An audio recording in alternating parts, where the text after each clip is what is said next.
The views and opinions expressed on any program are those of the producers and/or the persons appearing on the program, and do not necessarily reflect the views and opinions of FRC Media, Bristol Community College, or the City of Fall River.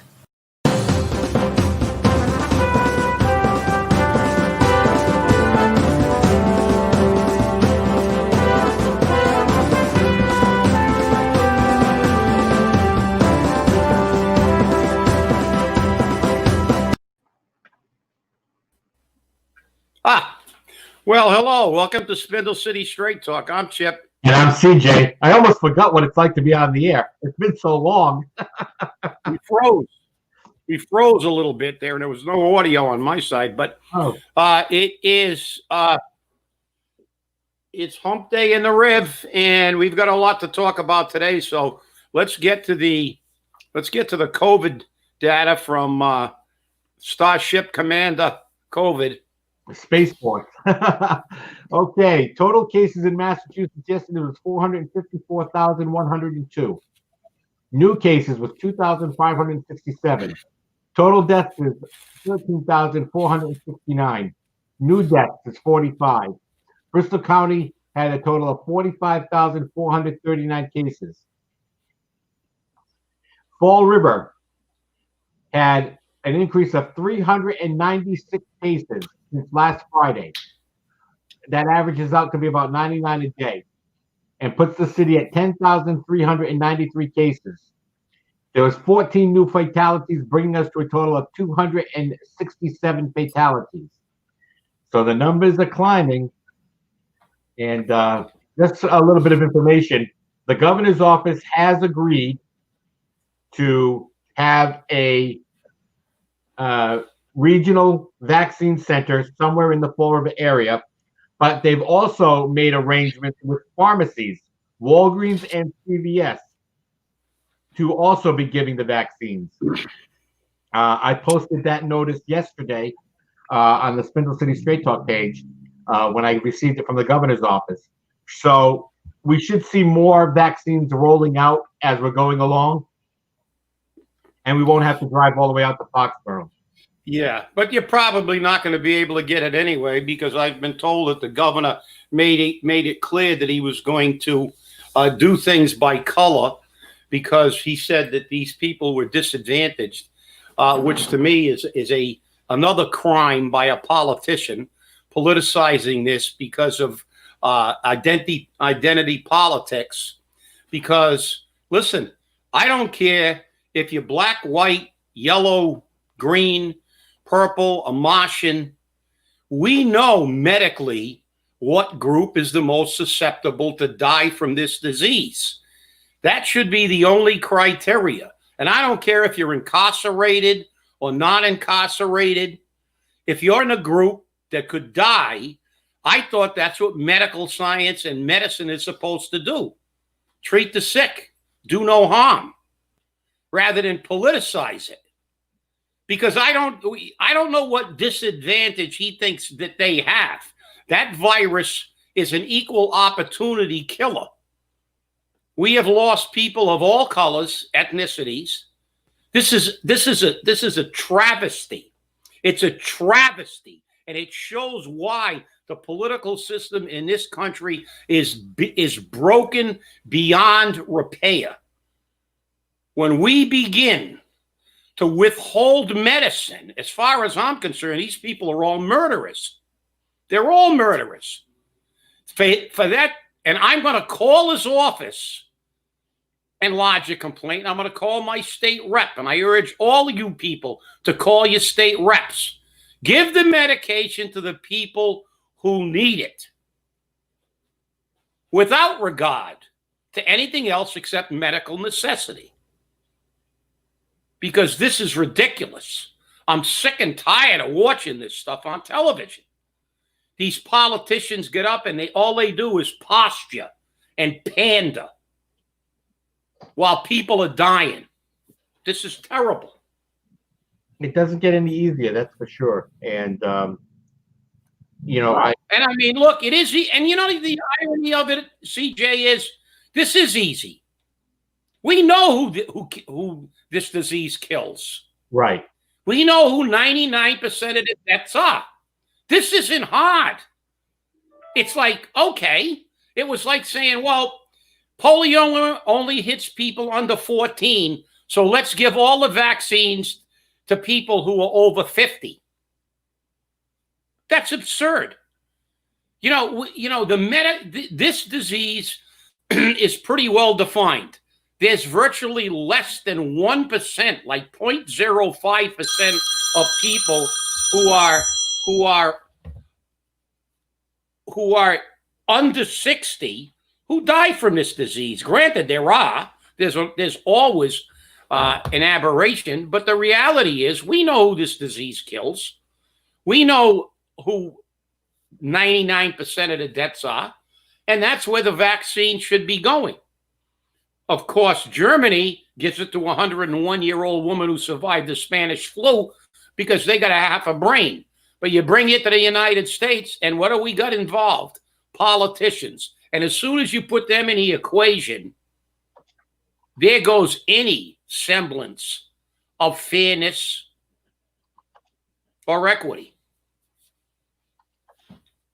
Oh, and by the way, CJ, I'm sure you know this, but I just found out something. Did you know that if you have COVID, that you can't get the vaccine for at least 90 days afterwards? I had heard something along that line. Yes. Yeah, they said that you can't.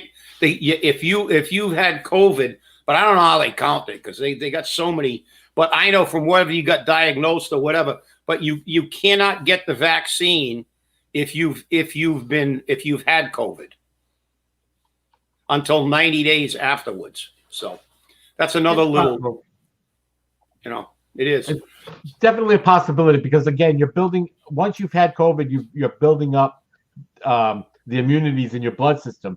And one of the things that people are asked to do, if you've had COVID, you're actually asked after you're recovered from it to go to a blood bank and give plasma. Plasma is about a 45-minute procedure. You get your red blood cells back. They just take the plasma, which contains the immunoglobulins, and they can use that to treat people who have serious cases of COVID, and it gives them the immunities that their body doesn't have. So it helps them attack the COVID virus. We've seen it in smaller forms like in gamma globulin, which is used for like hepatitis. When people get hepatitis, they get that. And that's basically an injection of the antibodies. But with plasma, they say that the plasma contains the immunoglobulins that are necessary, and they use it. And they're asking for people who have recovered from COVID to please go and give plasma. And it'll be interesting to see. And, I read recently that the planning board and the zoning board of variances granted a variance for a blood bank to open in the old Ocean State Job Lot building in the Southwest Plaza. And we'll see what happens with that, when that's going to come about. It'll be interesting to see. It'll be the first standalone blood bank that we've had in Fall River, I think. So, yeah. Well, we've got to start doing things right here because too many people are dying unnecessarily, and this is wreaking havoc, especially in this city. I think Fall River is one of the biggest hot spots in the state, if not the biggest hot spot in the state. And I know everybody is trying to do what they can, but I think it's to me it's unconscionable with a vaccine like this that this is the political ping pong ball that's going on. It's just inexcusable. But hey, we've got to deal with it, and hopefully everybody stays healthy, and we can get people vaccinated and get people past this. But it really bothers me when I see things like this, and then we have the other thing on a national level when you had a person that is now in the cabinet of the new president because of their sexual orientation.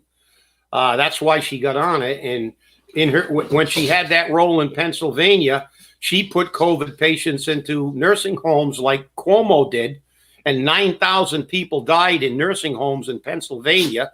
But what she did that made it even worse than Cuomo was she put COVID patients into the nursing homes and took her mother out of a nursing home and put her up in a hotel.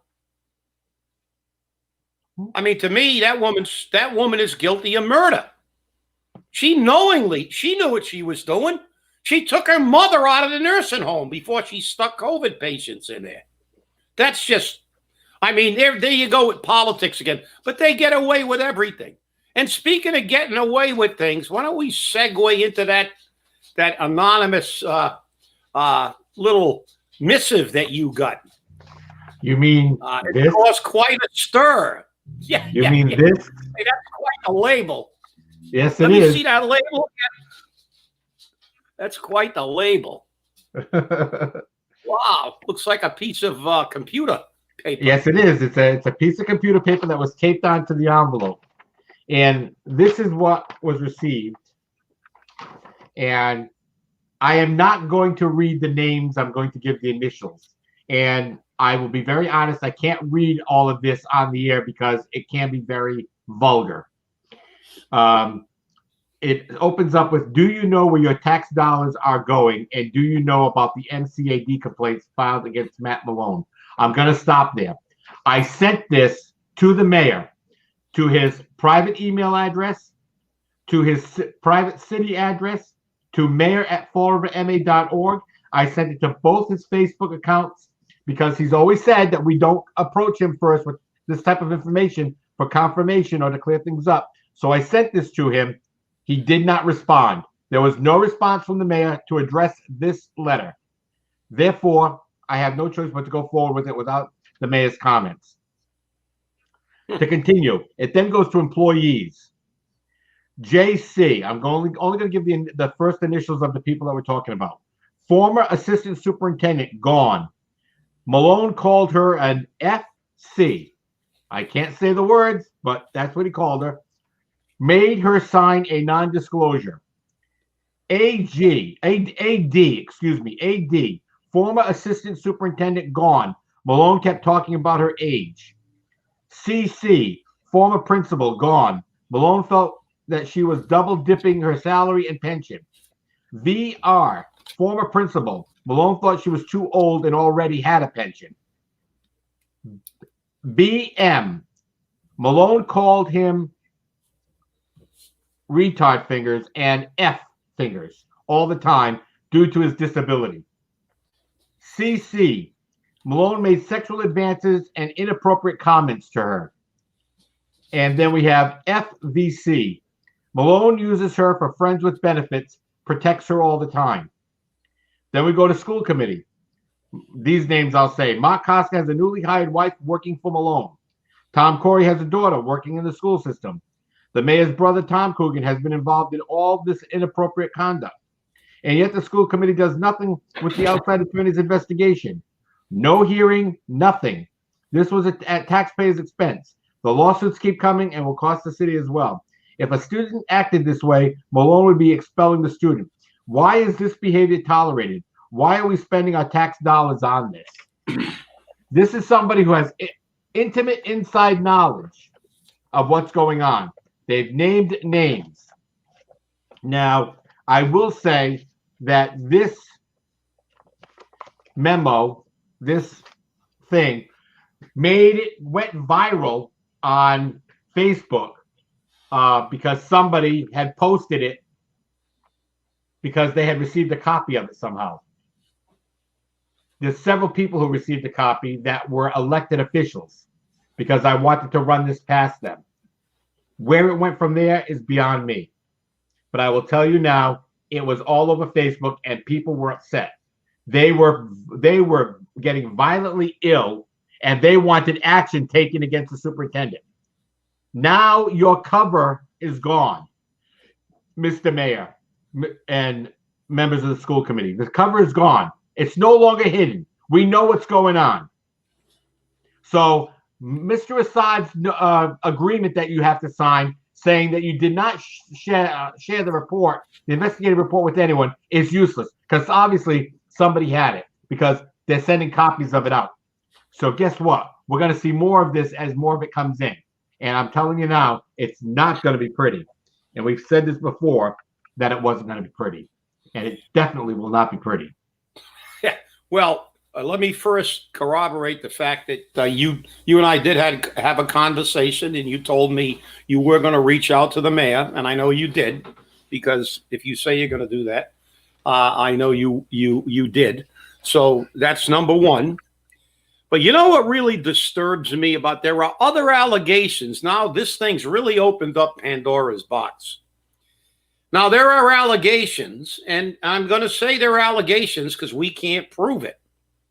And everything on that paper is an allegation. But we're talking about some serious issues here. Sexual harassment, age discrimination, violations of the American Disabilities Act, harassing handicapped people, using, totally objectionable language in a professional setting. Look, if you want to talk like you're in a barracks, go to the barracks.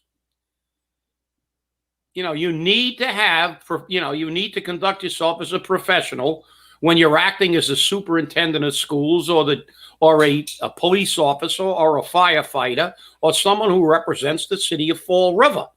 If you want to talk like a sailor in the bar when he's on shore leave, that's your prerogative. People who don't want to listen to it can walk away. But you cannot harass people. And the thing that really disturbs me? There are allegations out there. That's why we talked about transparency. All this could have been avoided, but they don't want us to know that they covered this up from the get-go. He should have never been hired. There are allegations that he had similar complaints filed against him when he was in other school systems. Did you not hear that also, CJ? Yes, I did. I heard that from an elected official. He had sexual harassment suits, and he participated in this behavior.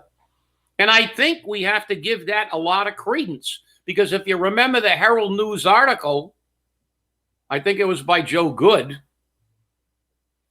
she wrote a couple of quotes from people who had interacted with him in other areas, in other school departments.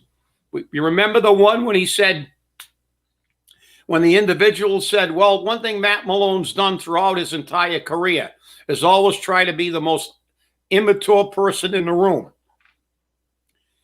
He's called people buffoons. He's publicly berated people. Well, he told all of us that we're against the taxing of the school that's going to come early.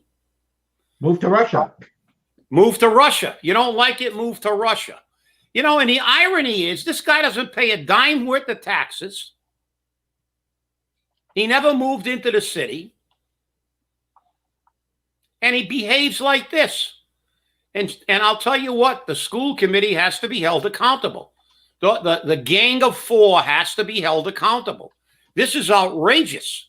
That first line, and I've got it here too, that what he called a woman in today's day and age, and that's just, it's mind-boggling that absolutely virtually nothing was done to him. And then he admitted it. So this isn't conjecture anymore. He's admitted this behavior and he apologized for it. And the problem is we get back to the real issue, CJ. The bottom line, the conversation we always have about what's wrong with Fall River. This is the dumping ground. If you can't get a job at the MBTA, and you can't get a job in a lottery commission, they can't hide you somewhere in a state house, they ship you down to Fall River. No matter how bad your qualifications are, no matter what kind of record you got, nobody will pay attention except maybe us. We were the ones that found out that there was an ice house guard that they made DCM head. We found out about the city administrator they wanted to bring in with all kinds of bad reports. How could you miss this guy? Before he got hired, I believe on one of our shows, we said he'd never kept a job in his career except a political job. Right. So I guess he's got a godfather in Deval Patrick. I don't know how anybody, and I don't know if I mentioned this on a previous show, but I talked to someone who is high up in this food chain who saw the report. He wouldn't share the report with me. He said, I can't do that, blah, blah, blah, illegal, blah, blah. It's fine. As we tried. But I'm going to give you his exact words. He told me, if you read that report, you would realize that this guy should have never gotten the job and that he couldn't get a job bagging groceries. His record is so bad, let alone be a superintendent of schools. So don't you think we have a right as taxpayers and citizens and with people with grandchildren and children in the school department have a right to demand transparency on this issue and get to the bottom of how this guy ever got hired in the first place? There's never any in-depth vetting of any candidate. Oh, Sean Kadeem brought him into the city hall. Oh, he got recommended by Sean Kadeem. Hire her. It doesn't matter. She's not from Fall River. Oh, so-and-so brought her in. Oh, she knows the mayor. She knows a counselor. She knows a school committeeman. She knows Deval Patrick. He knows a state rep. It doesn't matter. How many people do we have living in that don't live in Fall River that got political jobs and have disappeared into the woodwork? We remember our old buddy from Fairhaven. He's still around, isn't he? Yes, he is. He doesn't live in Fall River either. But you see the difference between Fall River and New Bedford. They always used to say Fall River is better than New Bedford. But I'll tell you what. We remember that article that said if you want to be a worker, work in New Bedford. If you want to be an administrator, work in Fall River. But the irony is that the mayor of New Bedford cut the salaries of everybody who didn't live in the city of New Bedford and worked for the city of New Bedford by 10%. And we have a mandate in our charter that these people are supposed to live in the city. And how many hires have we hired lately on the administrative level that work in Fall River? Virtually no one. Superintendent of schools is not from Fall River. The person they tried to get in as city administrator wasn't from Fall River. The entry level position was from Seekonk. The other guy was from Seekonk.